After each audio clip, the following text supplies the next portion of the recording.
Ouais les gars, bon, partie 2, donc on a eu le temps de prendre un petit thé et nous revoilà les gars.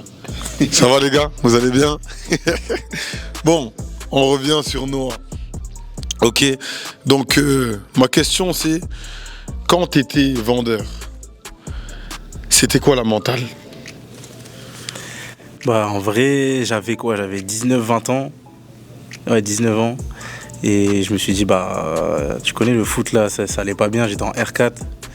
Mes parents ils m'ont poussé pour les études, je voulais un peu d'argent, ça veut dire, je me suis dit, bon, il faut que je fasse des sous, ça veut dire, j'ai fait ça, on va dire, naturellement, mais j'allais toujours au foot le soir.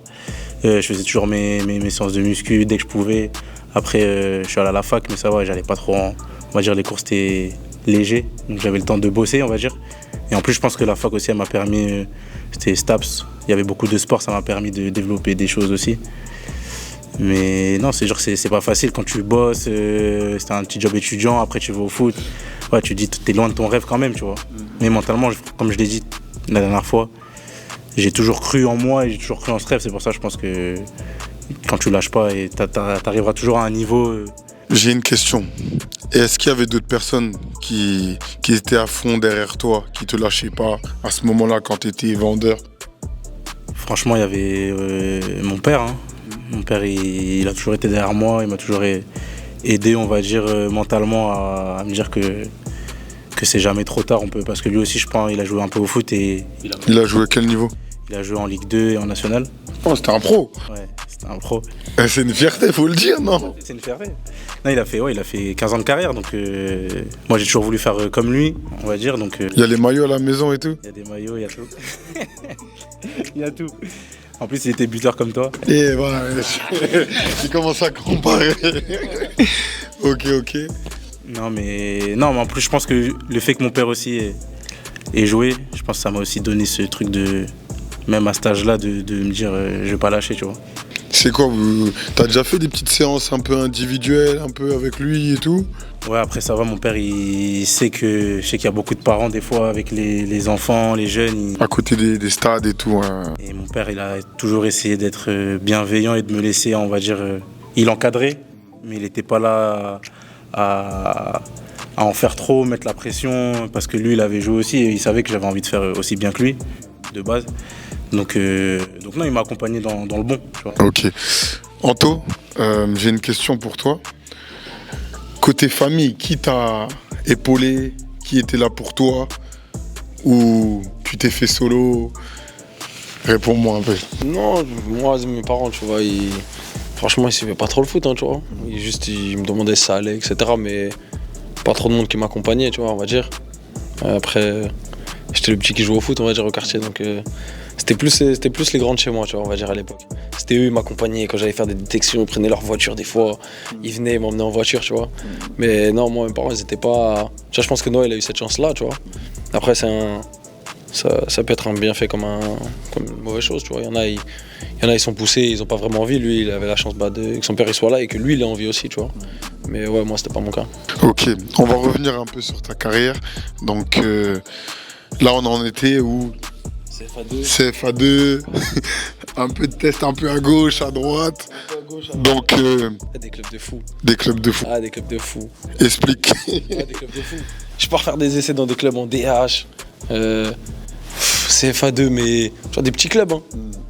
Mais on te calcule même pas parce que t'as pas de CV. Tu vois, comme moi, j'ai pas fait de centre. Donc c'est vrai que c'est pas évident. Pareil, comme je te disais en off, je prenais la voiture, j'avais pas le permis. Moi, il y a un truc que t'as dit qui est dans ma tête, c'est qu'on te prenait pour un fou. T'allais courir tout seul le soir. J'allais courir, j'étais au stade. C'est-à-dire, t'as vu, moi, là où j'habite, le stade, il est collé à mon bâtiment et tout ça. Frérot, je vais, les gens, genre en mode, wesh, qu'est-ce que tu fais, baron, là? Les gars, je m'entraîne, moi, tu vois, genre en mode, j'étais dans mon truc. Mais comme je t'ai dit, j'avais la chance d'avoir un ou deux gars, moi, vraiment, c'était des soldats, frérot, ils m'accompagnaient partout. Et les mecs de chez moi, ils ont toujours cru en moi. Par contre, ça, t'as vu, même quand j'étais en bas, ou même quand, je vais pas dire en bas, mais même quand j'étais en N2, oh, les gars de chez moi, ils se déplaçaient partout. T'as genre, vraiment, ils ont, ouais, de la force, vraiment de la force, tu vois. Et c'était pas de la force malsaine, tu vois, comme certains ont pu connaître. Moi, vraiment, c'est, même quand j'étais en DH. Et aujourd'hui, ces personnes-là, elles sont toujours là? Ouais, elles sont toujours là, tu vois. Elles sont toujours là et même moi, je suis reconnaissant envers eux, tu vois. Même si, tu vois, ils m'écrivent pas tout le temps ou ils vont pas venir à tous mes matchs. Mais t'as vu, même, tu vois, pour te donner une anecdote, tu vois. Genre, moi, le plus gros match que j'ai joué, c'est contre la Roma, tu vois, Europa League. Frérot, il y a tous les mecs de chez moi, ils sont venus. Il y a même des mecs, tu vois, j'avais sorti 40 billets, je crois. Mais vraiment mes proches et tout. Et il y a d'autres mecs qui sont venus. Frérot, c'est des gars à moi, tu vois. Ça veut dire, en gros, ils m'auraient dit, j'aurais pris un billet, tu vois. Il faut rappeler que les billets, c'est payant. Parce que des fois. 5 gratuits. Ouais. Billet, maillot, c'est payant, les gars. Billet, maillot, c'est payant. Moi, j'ai pris les 40 billets. Frérot, il y a d'autres gars à moi, ils sont venus. Frérot, t'as vu, moi, Genève, Paris, tu vois, il y a 5h30 de route, un truc comme ça. Des mecs, ils ont pris l'avion, tout ça. Ils sont venus au match. Je les ai vus qu'à la fin du match. Ils m'ont pas écrit. Je savais même pas qu'ils étaient là. C'est-à-dire, c'est quand j'étais en tribune, je vois mon frère et tout ça. Je vois, il est avec eux. Tu vois, genre en mode, frérot, c'est là, ça fait plaisir, tu vois. C'est-à-dire, ouais, c'est ça. Tu vois, ça te donne de la force, tu vois. Et tu te dis, bah vas-y, t'as pas fait tout ça pour rien, en fait, tu vois. Toi aussi, je pense, Mathias. Je sais que. Il y a souvent. T'es quelqu'un de quartier, non? Juste comment il met sa casquette, tu vois, ça se voit. Non, on va la mettre à l'endroit d'ailleurs. On va la mettre à l'endroit. Non, bien sûr, hein. Des fois il y a des mecs de cité, ils sont accompagnés, mais c'est malsain, comme il a dit Anto. Moi j'ai eu la chance en vrai de toujours faire la part des choses. C'est-à-dire que moi les mecs avec qui j'étais à la crèche, c'est les mecs avec qui je traîne aujourd'hui, tu vois. C'est des gens, ils connaissent ma mère, ils connaissent mes parents, ma famille. C'est des mecs qui viennent, ils toquent chez toi, même si t'es pas là, t'as Que je peux leur dire vas-y, j'ai un truc, ma petite sœur elle a besoin de ça, vas-y dépose chez moi, tu vois ce que je veux dire? C'est-à-dire, on s'est pas inventé d'amis, t'as vu, moi et même je pense les mecs qui sont là, en tout cas là qui sont assis là, on n'est pas des mecs qui se sont inventés des amis. Tu sais, le monde du football c'est un monde spécial, tu vois.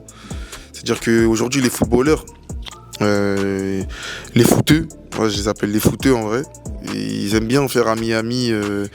Genre lui il joue au Milan, bah faut que je sois ami avec un mec qui joue au Real, t'as capté? Tu vois ce que je veux dire? Tu vois ce que je veux dire? Tu sais, la spéciale longue vie mon gars, t'as vu en story, longue vie mon gars à 50 mecs. T'as vu, c'est. Moi tu vois, moi je fais pas partie personnellement de ce truc là, tu vois, et je pense que. T'as ton petit cercle fermé. Fermé, des mecs avec qui je t'ai dit j'étais à la crèche. C'est des mecs avec qui j'étais à la crèche maternelle, frérot. Tu vois, c'est des mecs qui étaient là aux choses importantes pour moi, mariage, ces choses-là. C'est des gens, frérot, t'es fou. Demain, j'ai un problème, je sais sur qui compter, tu vois. Après, bien sûr, tu te fais des amis dans le foot. Hein. Anto, je pense, Anto. Ouais, même en vrai, tous ceux qui sont là, en vrai, de vrai, c'est des gens avec qui je peux aller manger dehors. Aujourd'hui, on est dans une équipe, mais tu peux pas aller manger dehors avec n'importe qui, tu vois. Tu vas pas savoir quoi dire parce que tu l'aimes pas, mais c'est juste qu'on n'a pas les mêmes centres d'intérêt. On n'a pas accroché au-delà du foot, tu vois. Et aujourd'hui, il y a des gens, bien sûr Anto, mais franchement, toutes les personnes qui sont là, c'est des gens avec qui je me suis déjà retrouvé au restaurant. Tu vois ce que je veux dire? Ok. J'ai une question. Qui t'a soutenu dans ta carrière un peu quand t'as eu des moments un peu plus compliqués? Et qui était là aussi quand, je pense à la saison à Grenoble où t'étais au top. Donc, qui était là à ces moments-là? Franchement, il y en a beaucoup. Hein. Et ils m'en voudront pas si je dirais ça, mais je vais retenir que mon daron. Ouais, que mon daron, frérot. Comme je le disais dans la partie 1, mon père, c'était les gens de ma cité, ils me voyaient, je marchais, gros sac de foot, équipement qui n'était pas de la ville, parce que moi je joue au Racing à Colombes, moi je suis un mec de Gennevilliers, dire tout le monde jouait à Gennevilliers, il n'y a que moi je jouais au Racing, t'as capté, mon père il m'emmenait, bam bam, voiture Veolia, il travaillait à Veolia, mon daron, t'as capté, voiture Veolia, il m'emmenait au Racing et tout, boum boum, il était derrière moi je marchais devant comme ça, dire en vrai c'est mon daron, frérot, hein. Mon daron, c'est le vieux, hein. C'est lui partout, frère. Partout. Et est-ce que c'était le daron après les matchs où t'étais pas très bon ou... Franchement, c'est lui qui... Mon daron, il a joué un peu au foot, tu vois. Il a joué un peu au foot, il n'a pas joué au niveau, mais il fait partie, pas parce que c'est mon père, mais je sais qu'il fait partie des gens qui connaissent le foot. Donc franchement, il était de bons conseils et normal. Sévère ou pas? Ouais, sévère. Sévère parce qu'il savait que je pouvais faire quelque chose, tu vois. Et à un moment donné, il m'a dit, vas-y, tu veux faire quoi en fait? C'est soit tu vois pas tous tes potes, là, ta génération, ils signent tous ensemble, toi t'es là encore, tu vois. Donc il m'a dit, on fait quoi? C'est soit vraiment, qu'est-ce que tu fais? Continue à rigoler et vas-y. Tu vois, donc à partir du moment où il mettait la pression à certains moments, après les matchs et tout, quand je marquais pas, tu connais et tout. Mais... Et quand tu t'es fait virer, qu'est-ce qu'il t'a dit un peu? Franchement, ça c'est le plus gros regret de ma vie. Hein. Franchement, je te dis la vérité, mon plus gros regret, c'est ça. Parce que j'aurais aimé que ça se passe autrement, mais c'est vraiment plus, même pas pour moi en fait, c'est plus pour eux, tu vois. Plus pour lui, tu vois. Mais grâce à Dieu, comme je le disais aussi dans la partie 1, J'ai eu la chance d'avoir certaines qualités, donc j'ai pu rebondir très très rapidement. Il y a eu des gros noms de clubs qui sont venus toquer à la porte les jours qui ont suivi, donc ça a adouci un peu le truc, mais voilà, en vrai c'était aussi une vieille bêtise, c'était un peu aussi, ils l'ont un peu grossi, tu vois.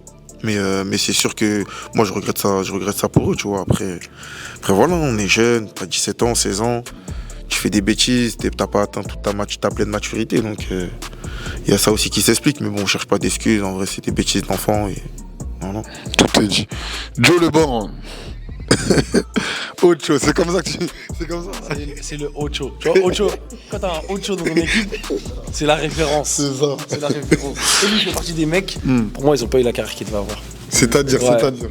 Genre pour moi, c'est le genre de mec, déjà, il est sous-coté, on va dire. Et moi, je parle pas parce qu'il est là. Hein. Voilà, frère, j'ai déjà dit en off à Matcha, si c'est, on est tout le temps en chambre. Moi, c'est le genre, pour moi, il est sous-coté, frérot. Tu vois, c'est le genre de mec, il est en national là. Frérot, ça doit être au-dessus largement. T'as vu, c'est juste que. Bah après, t'as vu, c'est le foot, c'est les aléas de la vie, comme il a dit Joe, sa blessure, etc. Mais t'as vu, c'est comme ça, tu vois. Au final, le mec, il s'accroche, tu vois. Et gros, il est en national, il fait partie des top joueurs national. C'est ça, exactement. Et il se plaint pas, tu vois. En vrai, il aurait pu lâcher, tu vois, parce que, en vrai, comme il a dit, tu vois, il faisait partie des, entre guillemets, cracks à Caen. Et au final, il y en a combien qui ont lâché? Lui, il a tenu, tu vois, il a bougé un peu et tout ça, mais ouais, non, tu vois, pour moi, Joe, c'est le Ocho. Ouais, respect. Joe, tu veux répondre ou... Non, ça me touche, mais non, tranquille, tu connais, moi, j'aime pas trop les trucs comme ça. Les déclats. Il est timide. Je suis timide. Non, en vrai, ça me fait plaisir, mais comme... Après, moi, je sais pas si je suis un exemple, mais ça fait partie de la carrière d'un footballeur pour que les gens qu'ils soient au courant aussi qu'il n'y a pas que le foot. Il y a tout ce qu'il y a autour, il y a les gens que tu côtoies, il y a les blessures, il y a les coachs, il y a les agents aussi qui sont très Charlatan. très charlatans. Il faut que les gens ils le savent. Non, c'est vrai parce que Dis-moi si t'as une petite anecdote avec des agents, des charlatans. moi j'étais à c'est là où le monde il est un peu dur. J'étais avec des agents depuis je suis resté peut-être 3-4 ans avec ces agents-là et quand je me suis blessé, je me suis fait la rupture du tendon d'Achille en vacances. Je reviens, je vais à Clairefontaine, plus de nouvelles. Donc c'est dire moi j'étais en train de bosser avec des gens.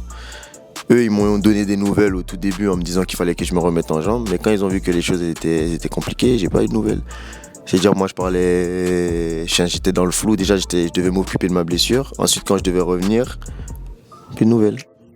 Donc, c'est dire, après, la chance que j'ai eue, c'est que comme j'avais déjà joué en Ligue 1 et que j'avais déjà un petit nom, entre guillemets, j'avais déjà fait des choses, il y avait déjà des gens qui m'appelaient et c'est comme ça que j'ai rebondi, tu vois. Mais en plus, pour revenir là-dessus et tout, pour ceux qui savent pas, c'est que quand tu as un contrat avec un agent, mais s'il te répond pas, c'est difficile quand même de couper ton contrat, etc. Donc c'est vrai que tu peux être bloqué, et même d'autres agents ou même des clubs, tu vois, s'ils veulent pas traiter avec l'agent qu'il avait à l'époque, et bah ça peut le bloquer sur certaines choses, tu vois. Donc c'est vrai que ça aussi, il faut faire attention, tu vois. Il y a plein de choses dans le foot que les gens ne savent pas, mais qui est important à savoir parce que au final, après, quand il t'arrive des choses comme on a un petit peu tous là, tu vois, le parcours il est différent, mais il y a que des mecs qui n'ont pas lâché, tu vois, ils ont continué à travailler et c'est ça qui est fort.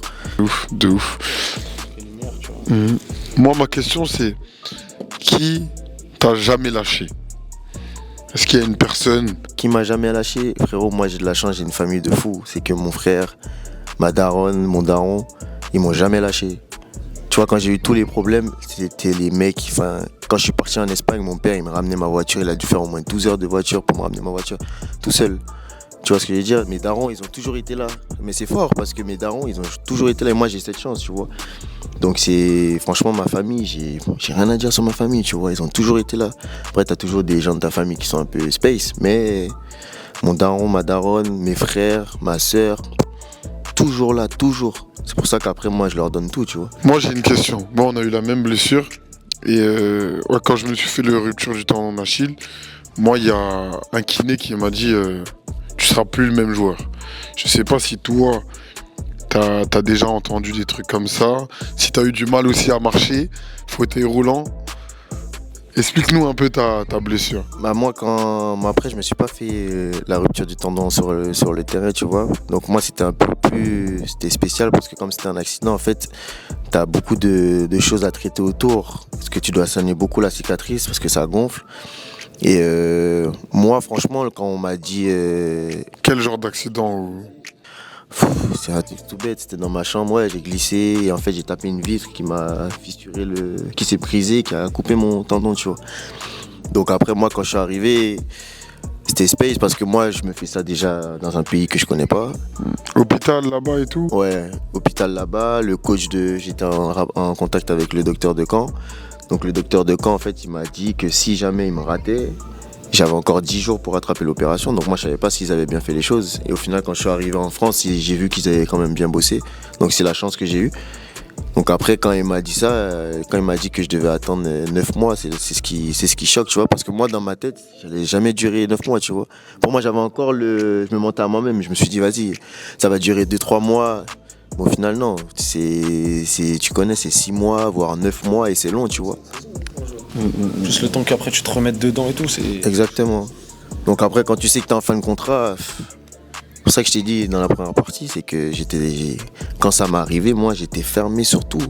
Je voulais voir personne, je parlais à personne, mais quand je te dis, j'étais avec une amie à moi et mon ex-copine de l'époque, j'étais fermé sur tout, j'étais qu'avec elle, je parlais à personne, mes réseaux je fermais parce que tu vois j'étais... Moi aussi j'ai connu ça en plus. Oui.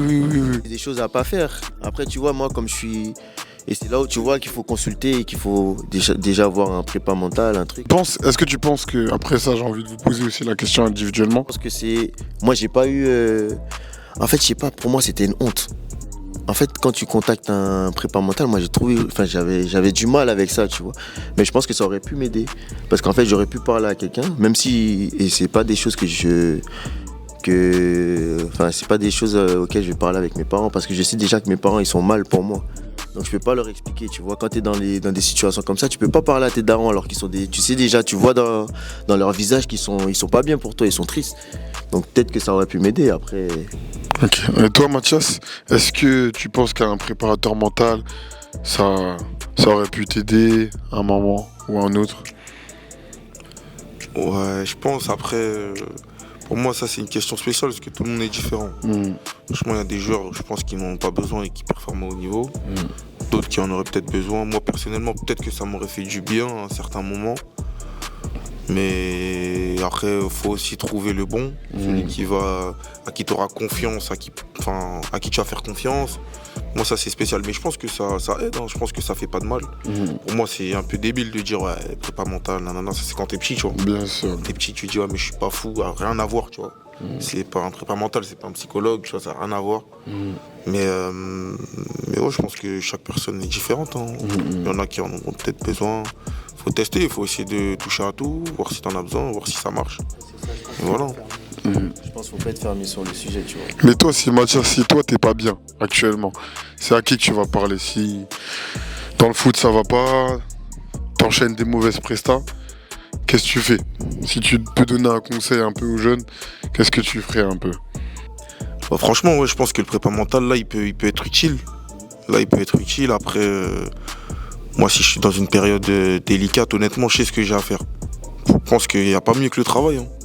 Je pense si t'es un ailier, t'es un offensif, bah, travaille ton explosivité, travaille ta vivacité, ces choses-là, en fait, tu vois. Si t'es un joueur, tu joues derrière, pareil, c'est de gagner en explosivité. Essaye de faire il y a plein d'exercices aujourd'hui qui permettent de pouvoir avoir une meilleure Version de soi-même, bien sûr. lecture de jeu, etc. Et voilà, je pense qu'il y a rien de mieux que travailler, dans tous les cas. Est-ce que tu regardes tes matchs et tout, souvent ou non? Avant beaucoup. Avant beaucoup, maintenant un peu moins. Avant plus, maintenant un peu moins. Ok. Parce que maintenant, t'arrives mieux à analyser tes matchs. Bah, en fait, je sais déjà à la base, depuis petit, je sais quand j'ai bien joué, quand j'ai mal joué. Je suis un garçon assez lucide, je sais quand j'ai fait un bon match, quand là j'aurais pu faire mieux ou quoi. Donc voilà, et après ouais, aussi je grandis, je prends en maturité, je sais ce que j'aurais pu faire de mieux, je sais ce que j'aurais... Et sur les adversaires? Bon, en général, moi, je suis un mec qui regarde beaucoup le foot. Donc tu les connais un peu, voilà. Oui, non, je sais. Bah, les gars, ben, on a joué la Jamaïque, les gars. On a joué la Jamaïque. Il nous a dit, lui, il joue là-bas. Lui, il joue là-bas.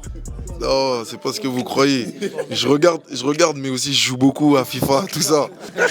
Football manager. Mais franchement, ouais, c'est innet. C'est innet parce que tu connais les mecs en vrai, tu vois. Tu connais les mecs en face de toi. Et après moi, je fais partie des joueurs qui... Bah, pour moi, le football, c'est mon métier. Ça veut dire, en vrai, j'aime bien voir ce qui se passe. Lui, il a signé où, lui, il joue où, lui, tu vois ce que je veux dire. J'aime bien suivre l'actu. Okay. Anto, ouais. Est-ce que pour toi, un prépa mental, ça aurait pu t'aider à un moment ou à un autre? Et quand ça se passe mal pour toi, qu'est-ce que tu fais? Non, moi je pense que c'est propre à chacun. Comme il a dit Joe, lui il pense qu'il en aurait peut-être eu besoin à un moment donné, etc.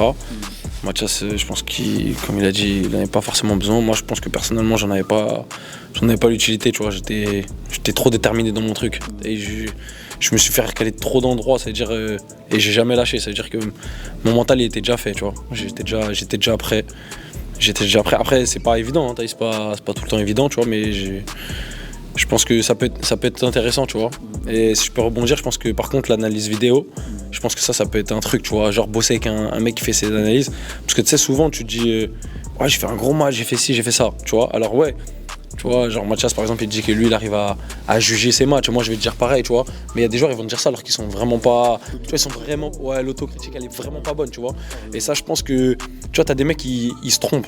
Il y a des mecs qui se trompent. Et ça, je pense que là-dessus, tu vois, l'analyse vidéo, tu vois, revoir les matchs, revoir tes matchs et tout, c'est bien. Parce que tu sais, les gens, des fois, ils aiment bien regarder ouais, que quand j'ai le ballon dans les pieds, ah, j'ai fait cette passe-là et tout. Ah ouais, mais vas-y, tu te déplaces comment par rapport à ton partenaire, tu vois. L'intelligence de jeu, ce que t'aurais pu faire d'autre, la course que t'aurais pu faire. Et ça, là-dessus, je pense que. Tu vois, c'est des choses à travailler, tu vois. Et ça rejoint tout ce qu'il disait Joe, tu vois, tout ce qu'il y a autour du foot. Je vais rebondir sur... T'as dit que tu t'es fait recaler plusieurs fois. C'est quoi souvent les motifs un peu quand on te recale? Qu'est-ce qu'ils disent? Alors... Non, il n'y a pas d'argent. Ah, j'ai déjà ton profil. Ouais, tu vois, j'ai déjà ton profil. C'est ça, tu vois. Ouais, non, mais des fois, moi aussi, je forçais les essais, hein, frérot. Ah, frérot, moi, j'avais trop faim. Non, mais en vrai, après, c'est toujours pareil, tu vois. Faut être là au bon moment. Faut être bon au bon moment aussi. C'est ça la vérité. Il y a des essais, j'étais éclaté.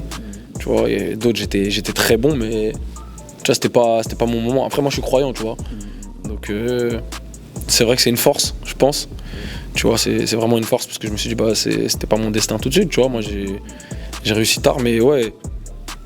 À quel âge pour rebondir? Mon premier contrat pro, genre vraiment pro, je crois que j'ai 29 ans, tu vois. Et je fais ça après être parti de CFA2 où je joue pas. Enfin, je vais travailler à l'hôpital, comme je te disais. Après, je rebondis dans un club en DH. Je fais 2 ans là-bas, en même temps, je taffe. Tu taffes dans quoi? Dans les écoles. Je travaillais dans les écoles à côté, tu vois. Et je m'occupais même pas les temps, c'était les temps méridiens, tu vois. C'est le midi dans les écoles avec les petits. Et là, à ce moment-là, tu te disais quoi? Est-ce que je peux toujours... Faut que je casse tout, frérot. Faut qu'à la fin de l'année, je sois augmenté, moi, là. C'est ça, tu vois. Faut que je monte d'un niveau, tu vois. Et au final, je fais 2 ans dans ce club-là, enfin dans un club. Après, je pars, je vais en CFA2. Je touche un peu plus, mais vas-y, tu connais, moi, je veux le monde pro. Ensuite, je pars à Amiens, en réserve en CFA2. À quel âge tu vas J'ai 23 ans, je crois. J'ai 23 ans, réserve à Amiens, et je pensais que j'allais péter, tu vois, là-bas. Et au final, ça se passe pas comme prévu. C'était en national. Je joue pas du tout avec la nationale. Je m'entraîne avec la nationale, mais aucun match, tu vois. CFA2, boum, je repars. Je dis, vas-y, je rentre sur Paris et tout. Tu vois, moi, je venais d'avoir ma fille. Je dis, vas-y, je rentre sur Paris. Au final, j'ai pas grand-chose. Je me retrouve à signer en CFA2 à Beauvais. Tu me connais, moi, je suis central 6. Je joue toute l'année latéral droit. Fin de l'année, on me dit quoi? Bon, monsieur, on vous garde pas. Ah, c'est normal. C'est-à-dire que même là, on me garde pas. Moi, je dis quoi? C'est sûr, j'ai le niveau. On m'appelle en CFA, N2, tu vois, en N2. Et je casse tout à mon poste. Et je me dis, bah, c'est maintenant ou jamais, tu vois. Vraiment. Mais par contre, je bossais tout le temps. Tu vois, peu importe le niveau où j'étais, je bossais, tu vois. Plus que les autres. Ouais, plus. Et moi, je mettais même des salles de muscu, des fois, dans les vestiaires, tu vois. Et vraiment, en plus, je demandais du travail en plus, tu vois. Et je signe en N2. Je casse tout la première année. Deuxième année, pareil, je casse tout. Des clubs qui viennent. Et je dois signer dans T'avais un agent à ce moment-là ou... Non, pas d'agent, tu vois. Moi tout seul, tu vois. Et après, je fais encore une top année, il y a un club de Ligue 2 qui vient. Ça se fait pas par rapport à un directeur sportif qui s'entendait pas avec le coach et tout à ce moment-là. Et à partir de ce moment-là, je décide de partir en Suisse. En Suisse, pareil, première année, je suis en 3e division, tu vois, en Suisse. Donc c'est semi-professionnel, on va dire. T'avais un petit salaire, un petit logis, Ouais, j'avais un petit salaire et tout, tu vois. appart et tout. Appart et tout ça, tu vois. En fait, je faisais que d'augmenter, tu vois. Mais la première année où vraiment je touche quelque chose, je crois que je touche 500 €, tu vois. 500 €. Donc tu bosses à côté. Ouais, bah ouais, comme je bossais, tu vois. Ça, c'était vraiment à l'époque, tu vois. Mais tu vois, je payais un loyer, je payais 300 balles. C'est-à-dire, en vrai, il devait me rester 300 balles, tu vois, même pas. Avec les charges, il me restait 500 balles. Fin du mois, compliqué. Compliqué, mais t'as vu, j'avais trop faim. Et bref, après, vas-y, la Suisse. La Suisse, un peu compliqué, c'était l'année Covid, la première année du Covid, tu vois. Et pareil, le club, il me bloque. Deuxième année, je refais avec eux, je signe dans un autre club. On vient jouer la Gold Cup en 2021 ici. Et je repars dans mon club. Ils veulent plus de moi, alors qu'ils m'ont jamais vu jouer, parce qu'il y a un changement de direction. Je repars dans mon club en Détroit. Et après, là, je signe au Servette, tu vois. Mais, ouais. On va en revenir, Servette. On va en revenir. Mais j'ai une question. T'as fait 3 Gold Cup. Ok. Ta première Gold Cup, est-ce que ta première Gold Cup t'a aidé en visibilité? Je sais que Mathias, oui, il avait fait une grosse Gold Cup, donc j'aimerais avoir ta version sur ta première Gold Cup. Je sais pas si elle m'a aidé, parce que j'avais signé juste avant, tu vois. Donc, Mais ouais, c'était, on va dire, c'était mes premiers matchs à haut niveau, tu vois. Et après, moi, comme je t'ai dit, j'ai jamais douté de mon niveau. Tu vois, c'est juste que après, comme tu me disais, en test, qu'est-ce qui bloquait, etc. Pour moi, c'est déjà de 1 ma taille, parce que je suis défenseur central, tu vois. Défenseur central, ma taille, je fais pas 1m85, 1m90, je fais 1m80, tu vois. Je suis pas le meilleur joueur de la tête, tu vois.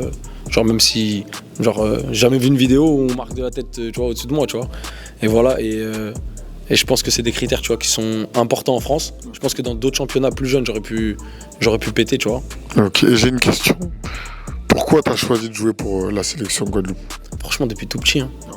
J'ai une anecdote. Une fois, j'ai envoyé un message sur Facebook, wesh. Facebook, ouais, est-ce que vous recherchez un joueur et tout? Tu vois? Parce que moi, tu vois, même si j'ai pas grandi en Guadeloupe, je suis toujours venu en Guadeloupe, tu vois, depuis tout petit avec mes parents et tout ça, tu vois. C'est-à-dire, moi, la Guadeloupe, c'est en moi, frérot, tu vois, c'est. Ça se voit, ça se voit. C'était une opportunité, tu vois, de ouf. Et pour moi, c'était normal, tu vois. Mais j'étais trop content. Combien de sélections là? Beaucoup déjà. Hein. Franchement, je pourrais même pas te dire. Ouais, je pourrais pas te dire. Mais c'est beau, tu vois, en fait. C'est maintenant où tu vois, je réalise et tout. Mais t'as vu, je suis vraiment parti de loin. Et au final, tu vois, je me retrouve à. Capitaine. Ouais, capitaine. Après, ça, c'est un détail, tu vois. Mais de pouvoir jouer des tournois comme ça, jouer contre des joueurs, tu vois, où en vrai, moi, il y a quelques années de ça, comme je te disais, frérot, je faisais des essais, frérot, en CFA2. Et là, tu joues contre des Bailey. Ouais, tu vois, c'est ça que je veux dire. Des bons joueurs quand même. Je jouais contre Bailey il y a quelques jours. Tu vois. Non, mais faut le dire, faut le dire. Faut le dire. T'as vu, c'est vrai, c'est des bons moments, tu vois. C'est ça, tu vois. Mais avant de pouvoir savourer ça, t'as vu, maintenant j'ai 32 ans, tu vois.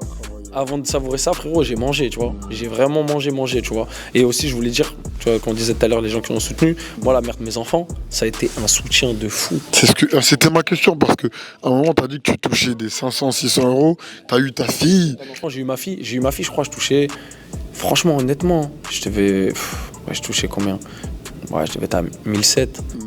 1008, tu vois. 1008, il prenait une partie de la part, tu vois. Enfin, c'est-à-dire, je gagnais pas grand-chose, tu vois.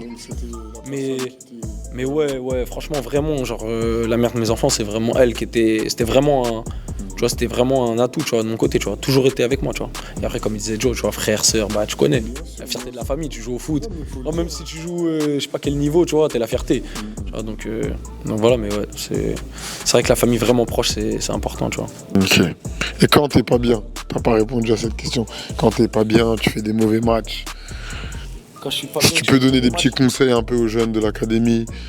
Parce que des fois, c'est souvent les questions qu'ils me posent. Thierry, voilà, j'ai mal joué. Après, bah justement, moi je pense comme ceux qui viennent te voir, je pense que déjà c'est une bonne chose, tu vois, ils viennent t'en parler et tu vois, bah, comme on disait, tu vois, travailler dessus, en gros, qu'est-ce qui n'a pas été. Et en fait, quand tu as les réponses à ces questions-là, bah, je pense que tu vois, t'avances, t'évolues, tu vois. Mais après, moi, quand je rentre chez moi et tu vois, j'ai pas fait un bon match, bah t'as vu, moi, je suis comme Joe, j'aime pas trop parler. J'aime pas trop parler parce que je sais que j'ai pas été bon, tu vois.